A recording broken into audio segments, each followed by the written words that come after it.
Love Island USA episode 20 has wrapped. Let's have a recap. So Casa Amor is still going on. Everyone's getting to know everybody. There's been the big twist that's been revealed that everyone's going to basically be single and like recouple some of the new Casa Amor bombshells, and they will all be making it back to the villa. Some people have thought that it's because there's like no connections, like firm connections in there right now, where usually at Casa Amor it's like, is someone going to stay loyal, where everyone pretty much at this point could twist. So that's kind of looming. Amaya and TJ are both the single islanders, and they have 24 hours from yesterday to couple up. And if they don't, they're going to be vulnerable. We learned in the first look that someone will be leaving the villa, like being sent away. So Amaya's getting to know Zach with the K from the UK. She kissed him last night's episode, also kissed him today. She also getting to know JD. He's currently with Huda.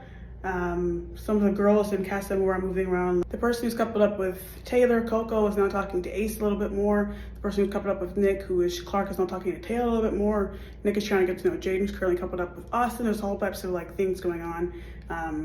And again, everyone pretty much knows that you have to recouple and things like that. They don't necessarily know the full pressure of it yet, but that's kind of all going on in the Casa experience. Sierra's feeling sad and tearing up because she's like, there's actually recoupling. Like, what if Nick's getting out with someone else? And Shelly's kind of conflicted because Chris is really nice. She said like if Chris would have come in earlier, she probably wouldn't get to know him, but she's thinking about Ace as well still. And Alandra is really just focused on Taylor at this point. And Taylor's basically saying like to Clark, like, I'm not thinking about her right now, I'm just focused on the whole thing. I've said before, I don't think Taylor really likes Alandra, and I feel like he's showing this. And also Ace and Nick are kind of like, we haven't seen him smile this much. Like, it's really just like bad time. So the recoupling comes, and Zach with the K does choose to couple up with Amaya. Amaya's so sweet, tells Alandra beforehand, like, yeah, we had kissed earlier and things like that. And Alandra gets sent home and then was recouple with her.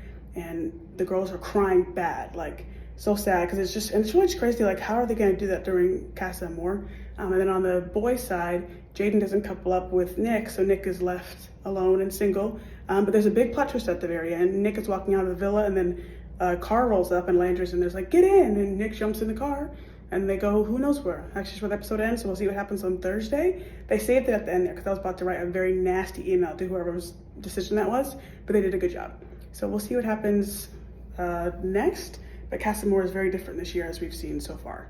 All right.